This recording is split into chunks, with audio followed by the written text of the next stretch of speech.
Yes. And who are these people? Please tell us. So, the charity group Kids with Food Allergies posted a warning. That's a charity group? Apparently, people are donating to this. No. There's charity groups for everything. Children with Food Allergies is a charitable group. Kids with food allergies. Oh, you got it. It's not the kids, it's the parents trying to take the money.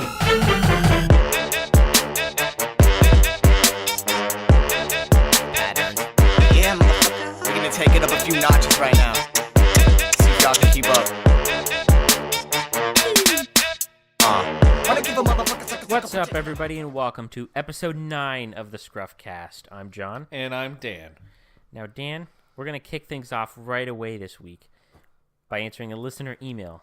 Somebody wrote in responding to our conversation last week about changing the Canadian national anthem. Take it away. It's not so much a question, but, as you said, just a response.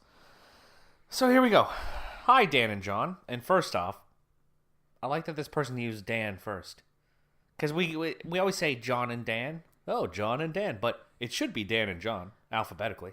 If you go alphabetically, but maybe Jon and Dan rolls off the tongue. Yeah, maybe. Either way. Here we go.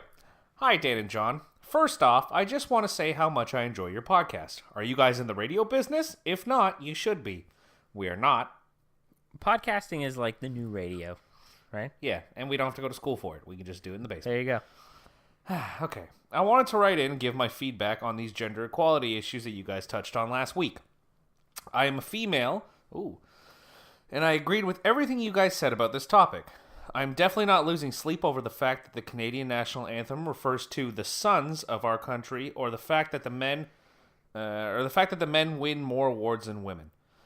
Don't we have bigger fish to fry in our lives? Isn't there war and real crimes happening all around us? How often do we even sing the Canadian national anthem anyways after we leave school? I can't remember the last time I did. I think that these real issues deserve more of our attention and brain power than trying to please a certain sex all the time. I'm not against women at all, and then in quotations, as I said, I am one.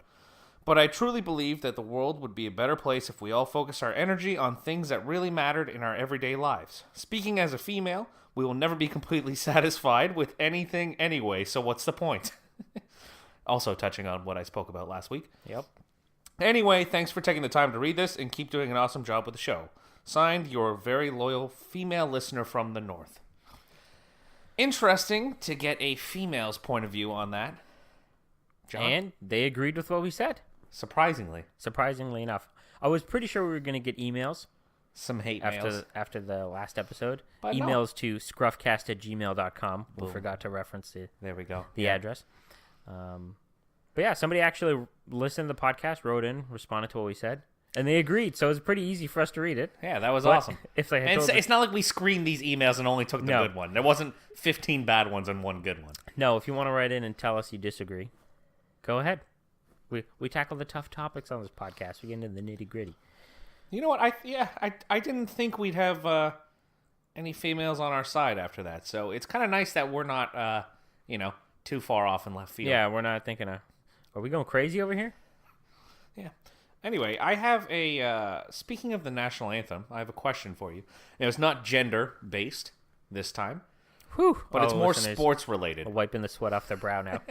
It's more sports-related. Okay. So, prior to, I'm pretty sure it's all North American sports, but specifically we'll stick with hockey just because that's what we know best.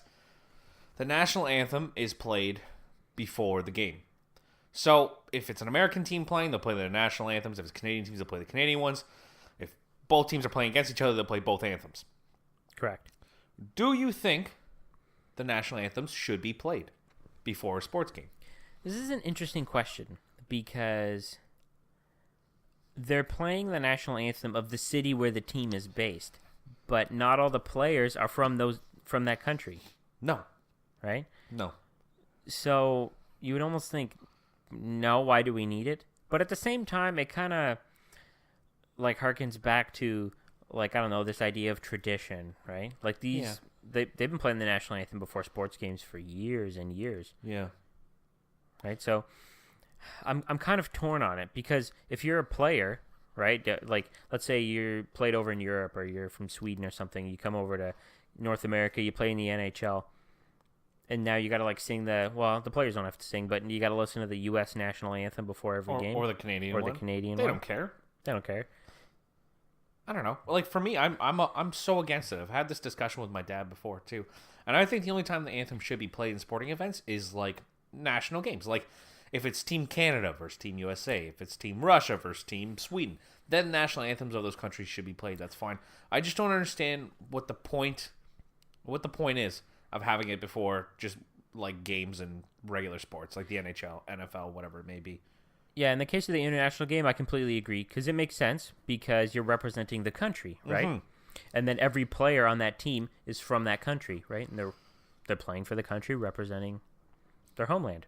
So it makes sense. If there was a Toronto anthem, I would get that they played that before a Toronto sports event, but I just don't think it's necessary to have the Canadian national anthem played at, or the American national anthem played at sporting events. I understand, like it's a patriotic thing, but like, what does it have anything to do with sports?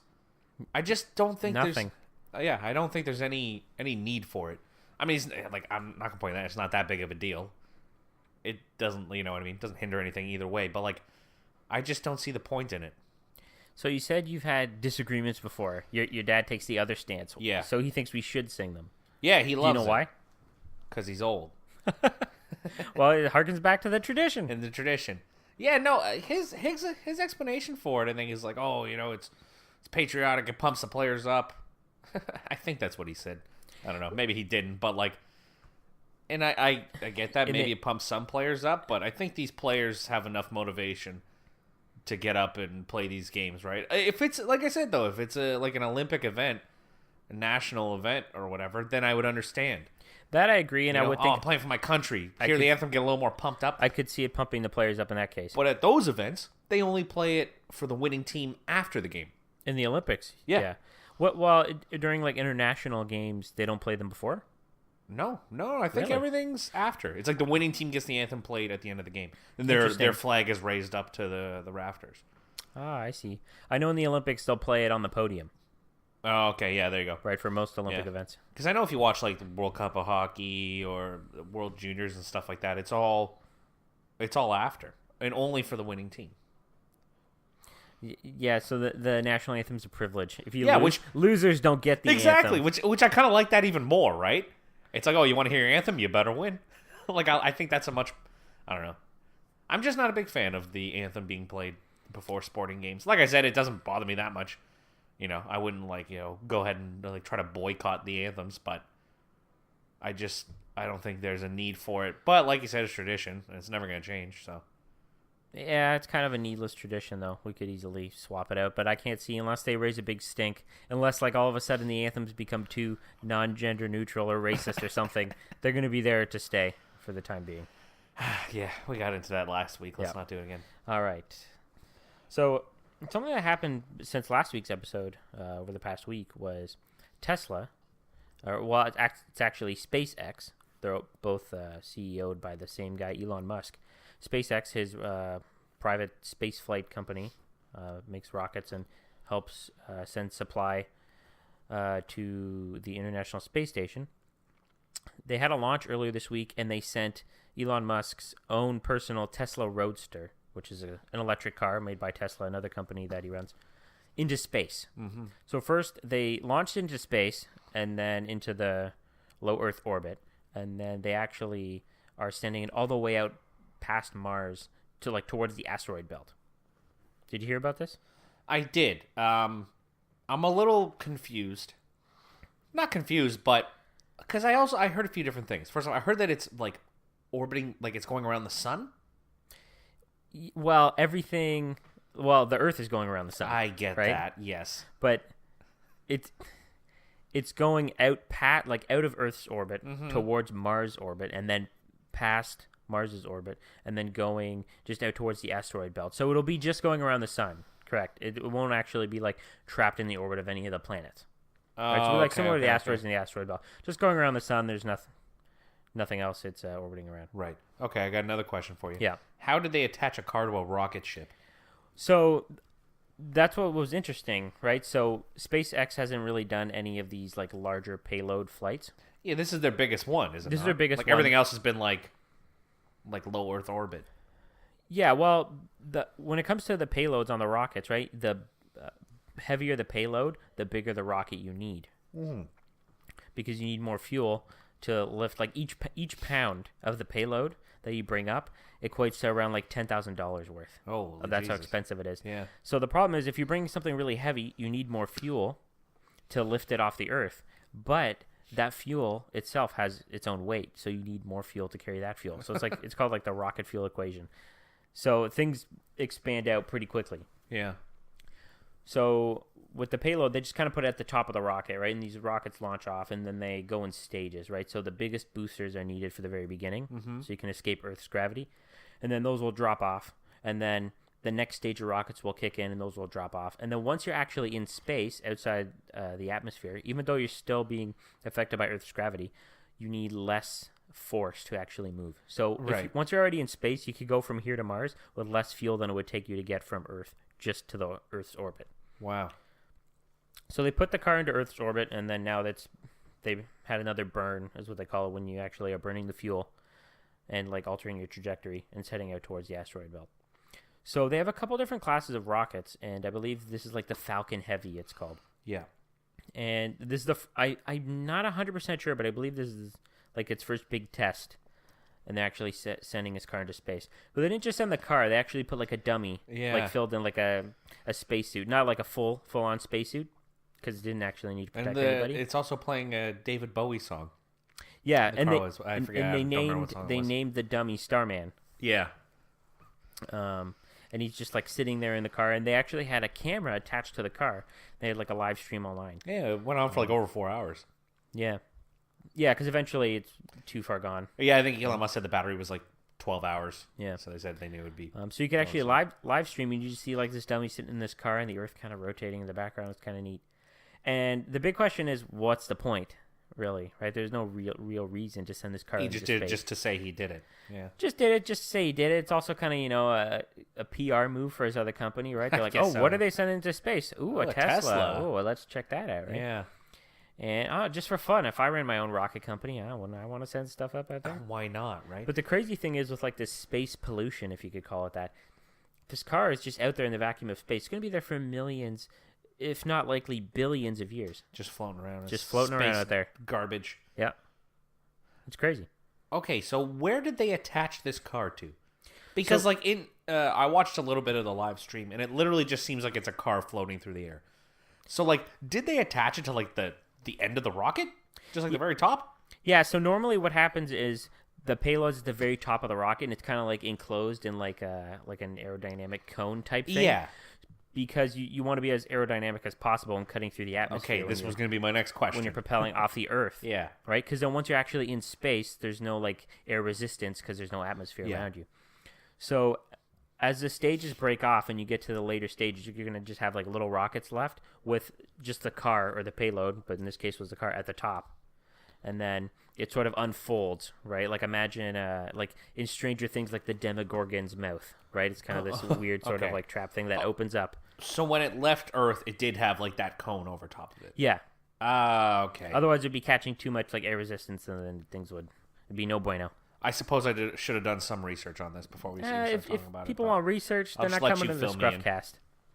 I'm also learning along with the listeners. This is nice. Yeah, it's like an interactive experience. If you're enjoying it, let us know on Twitter @ScruffCast. Yeah, okay, so I heard though that it was sent off course a little bit. Yeah, I believe the original plan was actually to send it into Mars orbit or towards Mars. Yeah. But now, as a result, it's actually going out like past Mars towards the asteroid belt, and it's just going to kind of hang around, be just space junk. And that's it. That's pretty much it. So, okay, so this was their biggest rocket they're launching out or whatever, right? But what's the end goal here? Well, Elon Musk... is there a goal of like being able to launch a rocket out that far and then return it back or land it somewhere? You know what I mean? Well, that's ultimately Elon Musk's like end goal, right? We want to bring people to Mars, and I think the thing is, right now, NASA could probably send people to Mars, but the problem is you can't get back, right? Yeah. So, but do they have technology to land on Mars? Right now I don't think so, but it's also not a priority, right? Like space explorations move very slowly, right? We're only ever go to the International Space Station, which is like around 400 miles above the Earth, so not that far. When you consider the moon is like 380,000 miles plus, right? So it's like not even close to where we went like almost 50 years ago, right? Yeah. So Elon Musk's end goal is to sort of speed up this process of space exploration. So he built his own private company, SpaceX, right? Mm-hmm. So it starts off very slow, right? Very, very like humble beginnings. All it's doing is like running these like resupply missions to the International Space Station, right? But to make those shorter trips, you don't need rockets that are as big. But then when you want to go further, it makes things more complicated. And when you want to go further, when you want to carry live human passengers as opposed to just a payload of like a rover, right, which is just like a robot, it becomes extremely complicated because there's lots of things you got to worry about, like radiation, right, which won't affect the robot but would affect a human. So I believe at the best possible, or like the optimal alignment of the planets, Earth and Mars, it would take about 9 months for a trip. Oh, I thought it was 6. I thought it was 6 months to get there. Well, it depends how fast you go, right? I guess. Like, getting there is one thing, and then slowing down is the other. Right. Because you can't just fly into Mars full speed. No, because even if you turn around and try to, like, slow down as fast as possible, the G-force would probably just, like, shred any humans in there. Right. So take about 9 months one-way trip. Right? So then there's, like, a lot of problems. Like, you need to store food for that long. Yeah. Right? I actually read an interesting, like, theoretical solution to this, which is you would have the astronauts like fatten up, like become like borderline obese, get really fat, and then not eat for 9 months, and just get like the nutrients that are required, right? Maybe some sort of pill form or something, and then your body would just slowly eat the fat on the way there. That's ridiculous. I'm sure it's theoretically possible, but it probably can't be healthy for you. No, they'd have at least one dead passenger to Mars. Well, that's another thing too. You're cooped up in this like small, cabin of this spaceship for 9 months. Yeah. You're going to start to go crazy. You're going to want to strangle the co-pilot. Yeah, right? probably. 9 months is a long time to be trapped in a room with somebody. So this kind of leads me to the question, if you could be the first person on Mars, would you? Would you take that opportunity? But let's assume that you don't have to become obese and then eat away at your fat on the way. Let's say we've have the problem solved, right? Of getting there safely. You're not going to go crazy on the way there. But it's a one-way trip. You can't come back. No, wouldn't go. No chance. No, not at all. And like I'm fairly interested in space and all that, but I don't know. You're leaving everything behind. You're leaving friends. You're leaving family, all behind. It's not worth it. Just I went to Mars. Think of how far you could hit a golf ball out there. Yeah. Low gravity. 1 kilometer drive. I can get another 20 yards on my drive for sure on Mars. Easy peasy. They actually hit a golf ball on the moon when they went up there back in the 60s, early 70s. Oh, that was real? That actually happened? I thought that was just... how about that? How far it went, I don't remember. Yeah. How about you? Would you go? I think if I was older, if I was in my, like, 70s, maybe like early 80s, if I knew I didn't have much time left on Earth, I think so. You just leave your wife of 45 years behind? Unless she wants to come with me. Yeah. I don't know. It's very tough because you think the first person on a new planet, undiscovered. How cool would that be? Right? Imagine like, Neil Armstrong, one small step for man. But he was coming back home. Right? Yeah, exactly. But imagine you're doing that on an even bigger degree. You're going to Mars, the first other planet. You think the moon's far? Mars is way further. The moon's like not even 500,000 kilometers away. Mars is like over 100 million. Oh my god! Right, it's a long way. No, I don't think I'd ever do it. It'd be insane. Lonely. Like, if I could bring you could bring 10 people, your friends and family with you, I would probably do it then. But like, besides that, I don't know. I like Earth. Earth's pretty cool. Like, it's not bad. It's green. Some places green, some places it's blue. Yeah, but the glass. There's some nice colors. Everything's orange and red. Although I love orange. It's one of my favorite colors. But it's one of my favorite ones as well. But it would be very surreal. You would be on Mars and you'd be looking up at the sky and you would be seeing Earth almost like as if it was a star because just this little bright object far away. Yeah, like sometimes we can see Mars. Yeah, in the sky, exactly. right? It'd be the same kind of thing. Be crazy. But imagine, you have some sort of like little habitat there, right? You're just hanging out. You can bring a guitar. Ooh. You could even That'll be fun for 45 minutes. Well, you could just practice forever. I guess. You get pretty good. But, like, no, I would have absolutely no interest in going. Well, Mars is so far away that if you had the internet there, it would take like 20 minutes for the signal to go from there to here, traveling at the speed of light. Really? Yeah. So if you sent a text, let's say, and they had service all the way out there, it'd take 20 minutes for my text to get to you. You answer, hey, I'd be like, "Hey man, how's Mars?" Rogers, first cellular company on Mars. Then I'd take another. Imagine how much they'd charge you there. Oh my goodness. God. It's bad enough here as it is. Yeah. So no, you wouldn't take it. No, I don't think under any opportunity or any circumstance. It would, like I said, 10, 15 people. We all go together. Maybe.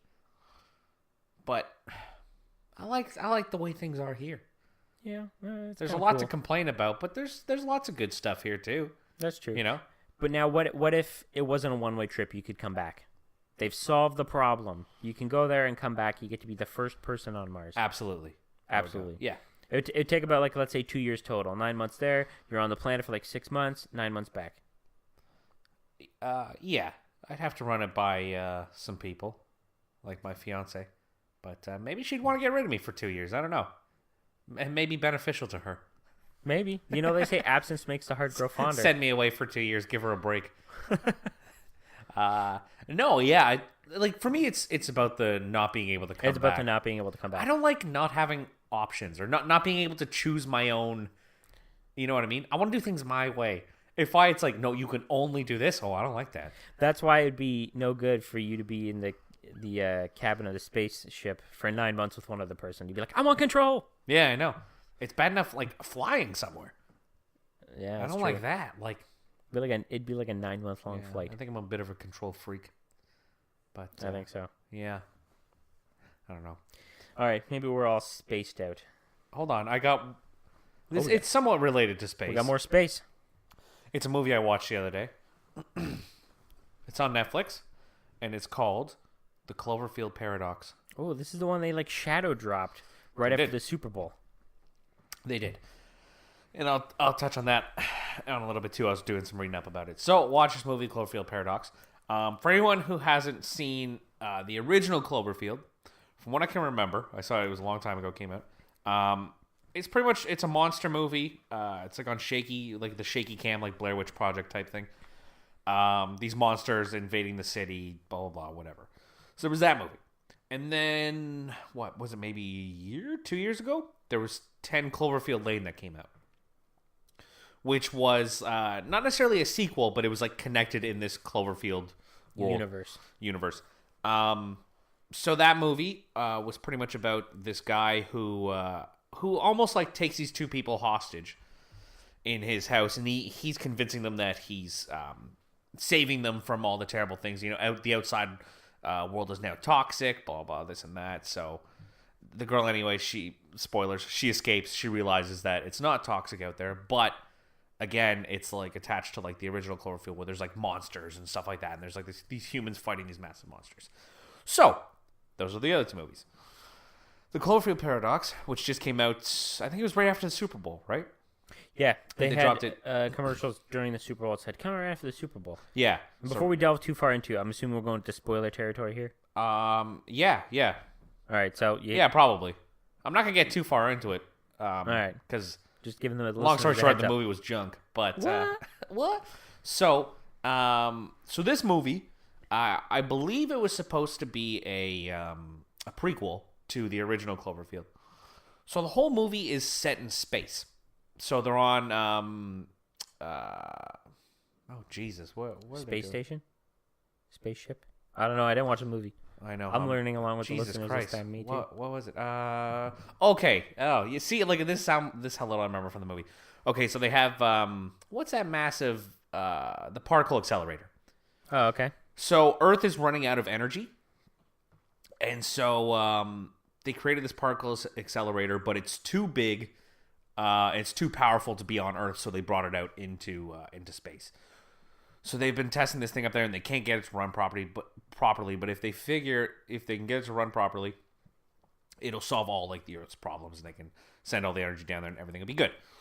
So, so there's like little bits and pieces of the movie from Earth, like people on Earth, and most of everything, like 95% of everything, is up in space.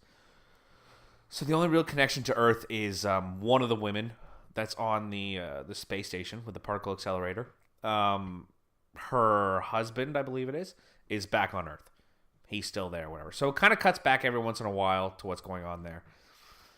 So they're in space. They're trying to get this thing to work. They finally get it to work. Creates this. They finally get it running. The thing like overheats. Boom, explodes. It doesn't explode, but like creates this big like shockwave type thing. And all of a sudden, Earth is gone. Oh wow. And they're like, "What the hell? Like, where are we? Blah blah. This and that, right?" So they've realized that they were the ones that kind of like catapulted far away, and it's a long story short. They're in like a parallel universe. Okay, that's like where they are now. Okay. I'm gonna stop for a second. So, tell me how this all ties into the original Cloverfield, which is monsters and stuff like that. Can you see where it's going at all? Did them jumping to this other area create the monster somehow? It did not. Okay, I have no idea how this could connect. I will continue. So it cuts back to Earth every once in a while, right? Showing the husband that's there. And so all of a sudden there's like this explosion in the city by him, and he's like, "Oh, what's going on?" So there's some weird stuff going on down there, and you don't really get a true sense of what's going on. So all of a sudden he's driving and he finds this little girl. He takes her to kind of like a little bomb shelter type place, and that's kind of it. So then it cuts back to the space station. They're there for a while.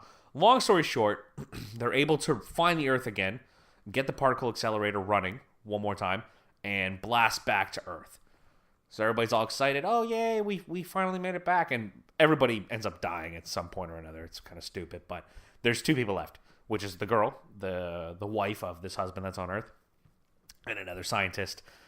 So they're like, "Oh, this is great," you know what I mean? So they get the particle accelerator running up there, and they're shooting back down to Earth on a little spaceship or whatever, right? So the end of the movie is the husband is on the phone with, I guess, like this girl's boss, and he's saying to him, "Oh, you know, they're we found them, we found the ship, and we're bringing them back down." He's saying, "No, what are you doing? You can't tell them not to come back down. Tell them not to come back down." It's like, "I'm sorry, we had no choice. We can't tell them what's going on here." But like, little do you know, like we have no clue as the audience. It's the audience of the movie what's going on Earth. Like we don't know what the hell's going on. And so all of a sudden, like it enters like the planet, the little spaceship. And then, like, up from the clouds, just, like, this massive monster just, like, comes out, and then the spaceship just disappears. And that's it. That's the end of the movie. So the only way it connects is that it just ends where the first one begins, but I actions don't affect it at all? The whole particle accelerator thing had nothing to do with the first movie. And, like this... So they just took the Cloverfield name. Essentially. And so, anyway, I did some reading up afterwards, and apparently... Yeah. This movie was already filming before, I think it was J.J. Abrams who like created the first one. Yeah. And also 10 Cloverfield Lane. Before he found, like it was written by somebody else. It was a completely different movie. Before he found a way to connect it to Cloverfield, it was already being filmed. Oh, so no wonder. Exactly. And it's like, I don't know, like what a stupid thing to do, like to attach it to Cloverfield. They could have just made it as a separate movie. And it would have been all right. But just it's the fact that they like forced themselves to attach it to Cloverfield just made it make absolutely no sense. It kind of ties back to last week. It's setting the expectations too high. You're expecting something else. Yeah. And I just like it makes okay, they're getting this particle, but like what does like and the more I think about it now, the more I'm getting frustrated by it. Like what does this particle accelerator have to do with the monsters on Earth, or what do the monsters on Earth have to do with that?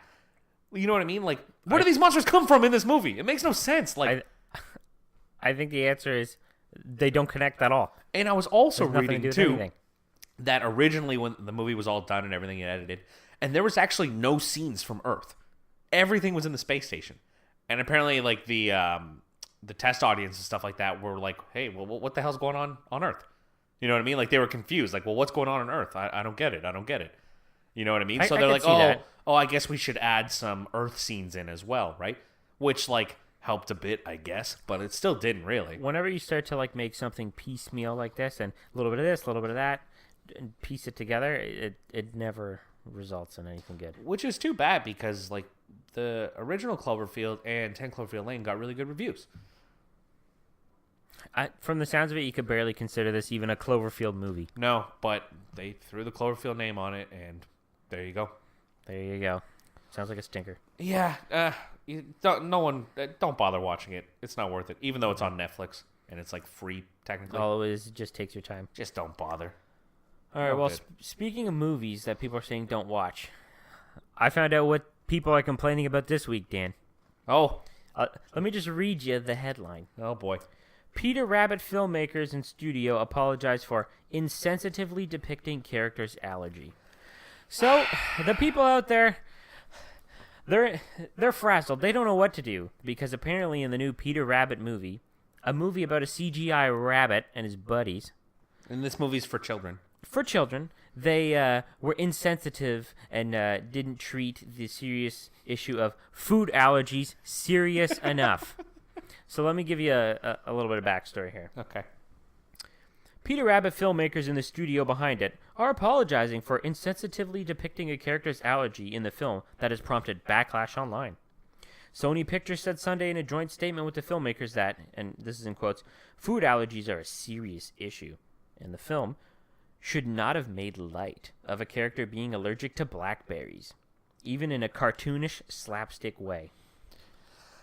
So there's CGI'd blackberries being flung at a CGI'd rabbit who's allergic to the blackberries, and Yes. people are up in arms about it. Yes. And who are these people? Please tell So, us. the charity group Kids with Food Allergies posted a warning. That's a about- charity group? Apparently, people are donating to this. No. There's charity groups for everything. Children with food allergies is a charitable group. Kids with food Kids. allergies. Oh, you gotta It's be not the kidding kids, me. it's the parents trying to take the money. What does that charity need money for? To let you know that no bueno, this is no good. Guess what? Lots of people have allergies to stuff. So, Kids with Food Allergies. Just the don't charity, eat that stuff. They posted a warning about the scene on its Facebook page Friday, prompting some on Twitter to start using the hashtag boycott Peter Rabbit. Oh my The group said that allergy jokes are harmful to their community and that making light of the condition, and this is in quotes, encourages the public not to take the risk of allergic reactions seriously, which I suppose is what we're doing right now, but give me a break. No, I don't think we're doing that. Because you know what? Yeah, allergic reactions, like, they're bad. But guess, like, oh my god, this is so frustrating. It's the internet backlash machine. You know what? Never though? stops at anything. It's partially the fault of the people who apologize, like the studio, Yes. the filmmakers. Like, you know what? Don't apologize for it. Like, you're giving them what they want. And it's ridiculous. Like, you shouldn't have Exactly. to apologize. Exactly. Like, you know what? It's just a cartoon movie. Relax, guys. Yeah, you know, They're just some blackberries. I think that the fact that the rabbits are talking is insensitive to the the real life rabbits because they can't talk at all. They have no voice. I'm surprised people weren't up in arms. Oh, well, why is it blackberries? Why not raspberries? You know? Yeah, exactly. It's just, oh my It's, god. it's ridiculous. So, Kenneth Mendez, president and CEO of the Asthma and Allergy Foundation of America, wrote an open letter to the studio. Open letter. He sits at his desk. He takes out the feather, the quill, he dips it in the ink, and he scribes a letter. All right. And he asks them to examine your portrayal of bullying in your films geared towards a young audience. So, the studio and filmmakers, they cave in and they say, we sincerely regret not being more aware and sensitive to this issue, and we truly apologize. AKA, we don't want to lose any money. This is creating a little bit of a PR storm here. Oh, no. It's just so ridiculous. I'm still blown away that this is a charity. Kids with... What is it again? Kids with food allergies. Jesus Christ. Kids with food allergies. What would you donate to them? Yeah, what would they use the money for? EpiPens? Like, I guess so, but like... What would they use that money for? Because, like, if you have an allergy, whatever, don't eat that stuff. Don't touch that stuff. Don't get stung by a bee, you know? That's it. That's all you have to do. I don't think there's any money involved in that. I mean, I'm sure, like, EpiPens and stuff. Yeah, there are some money, costs. especially in the States. But I imagine the majority of the costs come from actually running this organization, paying people. I see on their website here, kidswithfoodallergies.org, they just announced a new CEO. And right away, a gigantic pop-up came up and asked me for my food allergy support. Oh, no. And there's another no support. There's another thing here. ScruffCast does not support the food allergy group. Another picture of a person holding a microphone. You see just the fist holding the microphone because it's like, we got a voice. Power, yeah. And it says, food allergies are not a punchline. Hey, we're not saying they're a punchline. It's a serious issue. We're just saying keep them out of your films with CGI rabbits. That's ridiculous. I was trying to hope I could find out how much money they make. The very first story in the news section on this website is about how they issue a parental guidance warning. You gotta be Now it's going to be PG-13. Because of that disturbing BlackBerry scene. Yeah, because they're flinging animated blackberries at a rabbit. It's like this is one of the worst ones I've heard. There's some bad stuff out there. There's some bad stuff out there. This may top the list. Ridiculous. When we were kids, this wasn't an issue at all. I could bring a peanut butter sandwich to school. Yeah. You do that now? Oh, man. So there's no peanut butter allowed anymore. Oh, right? no That's way. It. Yeah, you can't bring peanut butter. You can't bring Nutella. No nut-based products. Like, I understand that because there's some pretty severe peanut allergies out there. Yeah, I get it. So, like, I understand the caution behind it. But I don't understand this. I understand that, yeah, of course, it is obviously an issue, and some kids, like, really have to deal with this, and it sucks. Obviously, you don't want any kid going to school having an allergic reaction or anything happening to them. Mm-hmm. But the backlash over it being portrayed in a film is absurd. And I gotta say, come on, how many people are actually allergic to blackberries? Maybe those old crusty phones. Yeah. But the fruit, I don't know. I don't think so. This is absurd. I'm still blown away that this is a charity. Yeah, it's like a full-blown charity. It's Food not just like a facts. group, it's a charity. No. Nope, it's a division of the Asthma and Allergy Foundation of America. A division. There's a section on here for the newly diagnosed, need help today. Insane. Oh, there's a Rising Stars section, thriving after anaphylaxis, and then it has like a bio of like a kid who suffered. I've heard enough. Don't need to hear anymore.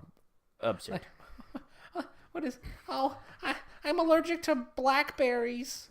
I feel violated by this movie. That could be me. If I were a rabbit, now we're in the movie. It'd be me right now. Imagine I was CGI'd. Oh no! Like the whole complaint. Hold on, let me read this back here. Depicting characters allergy in the film prompted backlash online. Wasn't one of the things like it's because they bully this guy in the movie, right? Yeah, it was because of their stance on bullying. Specifically about the food allergy. Right. They fling some blackberries at him and he has to use an EpiPen. Right, because this guy's allergic to things. So it's like a sense of bullying, I guess. Oh, come on. But there's bullying in everything you watch on TV. Oh, no. I know. I'm not with the bullying. Whose side are you on, man? I'm drinking the Kool-Aid over here, man. I'm telling you. No, what are you gonna do? Stop watching Mean Girls?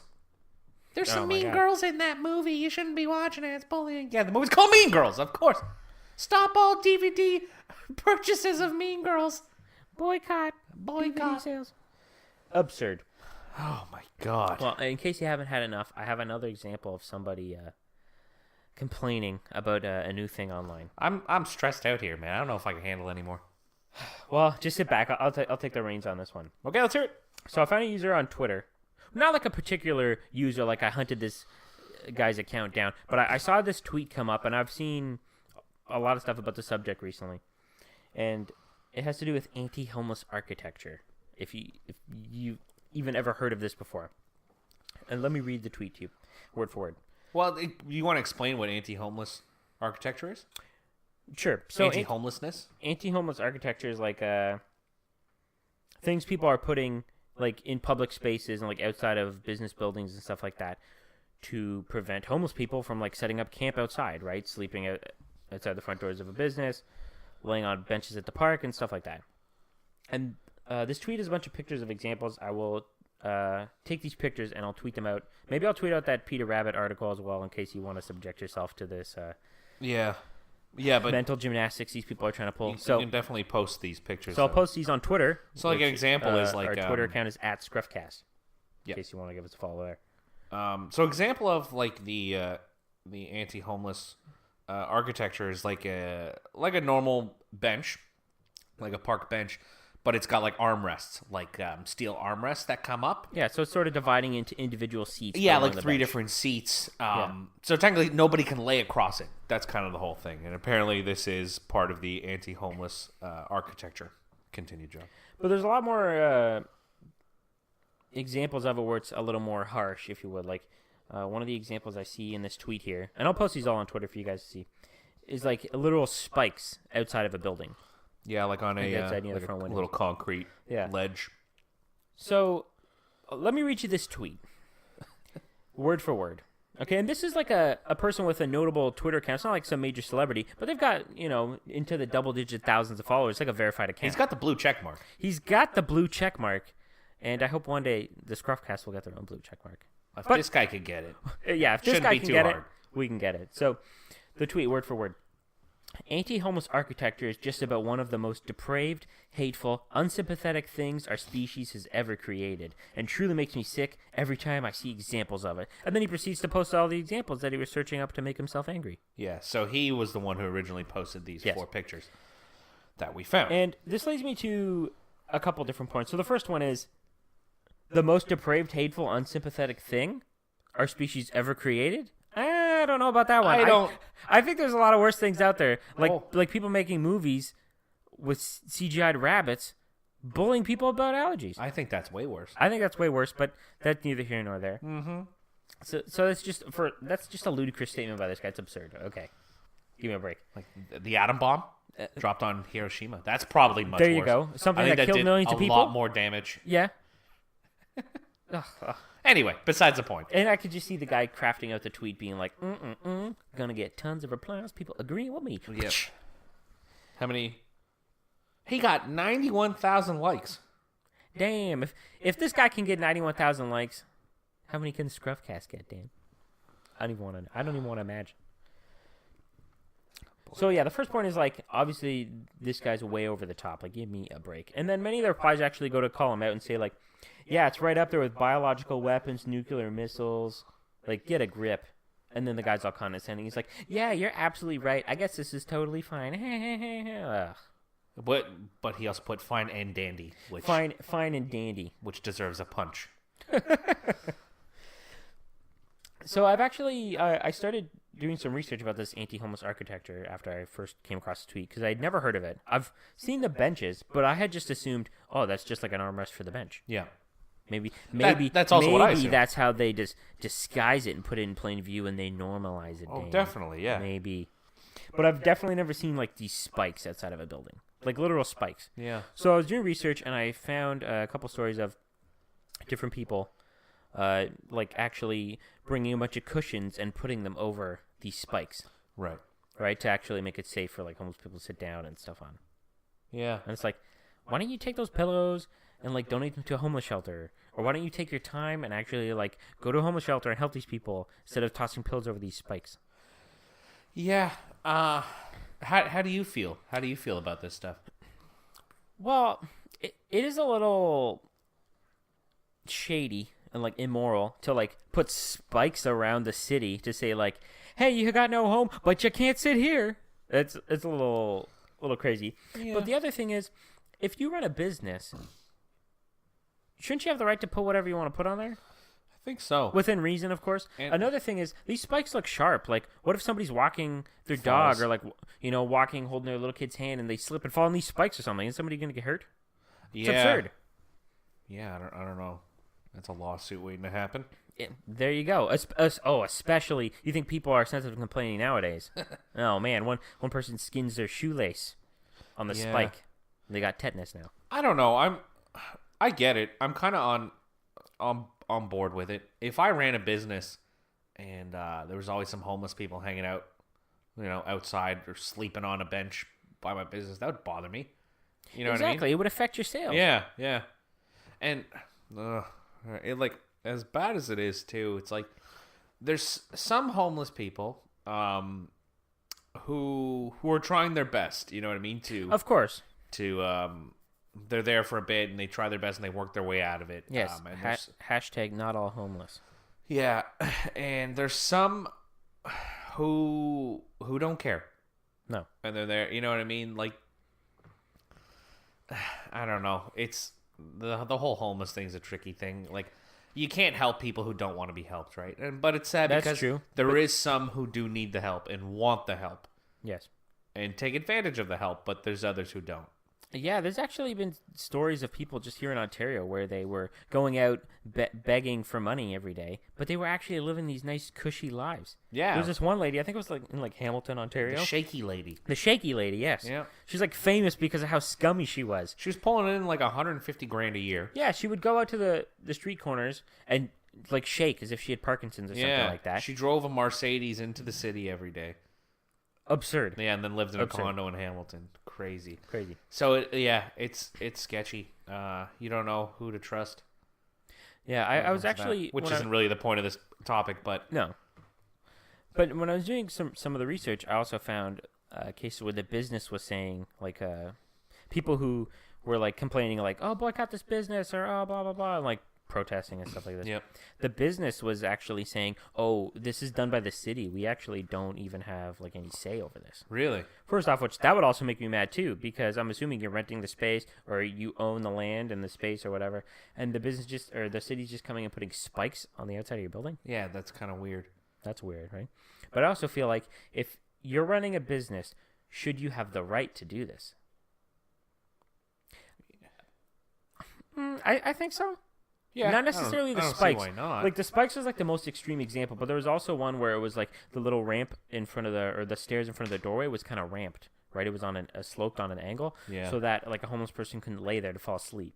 Slide down, right? Which I guess would kind of make it tough for just regular people walking into the building, or if you're on a wheelchair, don't get too close, or you're just gonna fly out the front of the building. But I don't know. I guess if you're running a business and you own the land, it should ultimately be your right, as long as you're not breaking any bylaws or anything like that. I agree. But what does this stuff do? It just is it no? I understand it's so homeless people don't sleep in the areas, but is there any thought behind it that it's if we do this, it can somehow help the city's homeless problem? You know what I mean?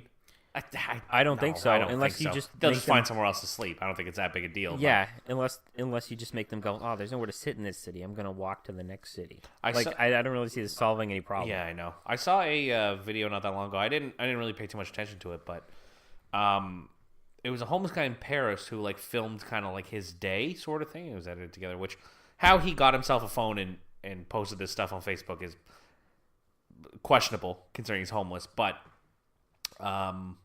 he's still got enough money to run his social media accounts, because that's the most important thing. That's a full-blown job nowadays. Maybe he's angling for one of those. Maybe. The homeless blogger. So anyway, and yeah, this was one of the big complaints, and there was another thing where you get heaters that blow exhaust out of buildings, hot air out of buildings or whatever, right? And they're putting cages around them and stuff to block the heat so homeless people don't hang out around there.